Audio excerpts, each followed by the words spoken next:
Father's vengeance, the stories of cartel retaliation. The world of drug cartels is often painted with broad strokes of violence, betrayal, and revenge. The stories of fathers avenging their children are particularly poignant, revealing the depths of love and the extremes to which one might go when faced with unimaginable loss. This blog explores several harrowing tales of fathers who took a stand against the cartel members responsible for their children's deaths. The layer of violence, a father's stand. On November 4, 2019, the Wars cartel executed a brutal ambush, killing 3 women and 6 children belonging to the Liron family.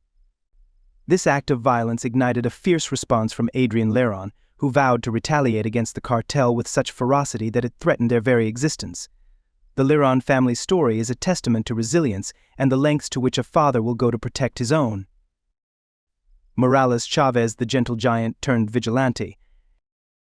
In 2014, the Knights Templar cartel made a grave mistake by killing the son of Mora Chavez.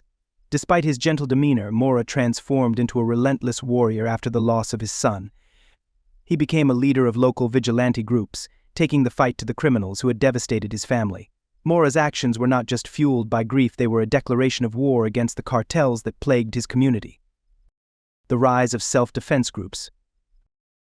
Michoacán, Mexico, became a battleground for various cartels, leading to the formation of self-defense groups. These groups, composed of ordinary citizens tired of living in fear, armed themselves and fought back.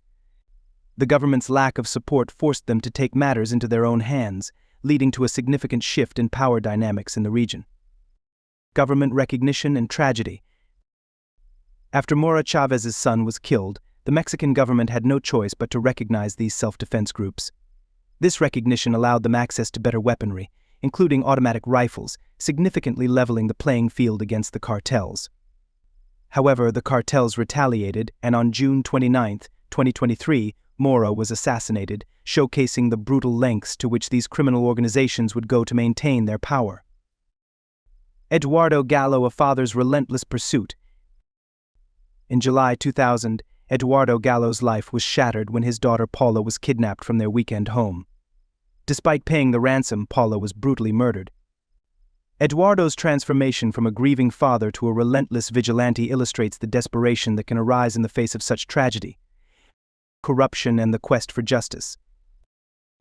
Eduardo's journey into the dark underbelly of cartel operations was fraught with challenges. Corruption within the police and judicial systems made it nearly impossible for families like his to seek justice. However, Eduardo's determination led him to track down one of Paula's kidnappers, culminating in a confession and a small measure of justice. Manuel Torres Felix, the heartless yet loving father.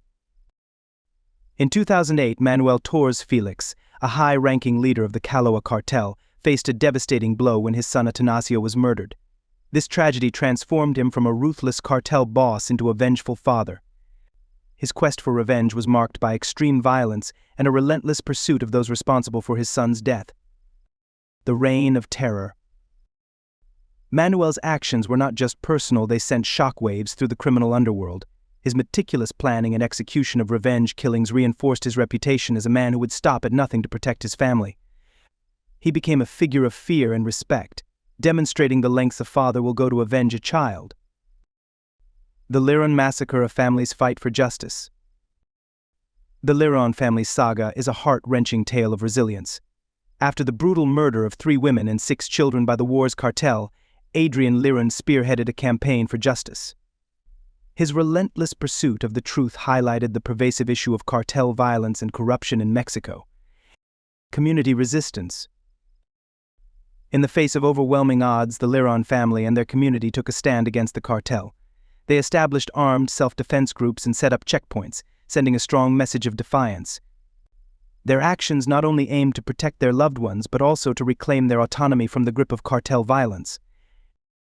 El Chapo's Wrath, a Father's Revenge. The story of Edgar Guzman Lopez, the son of notorious drug lord El Chapo, is a chilling reminder of the violent world of cartels.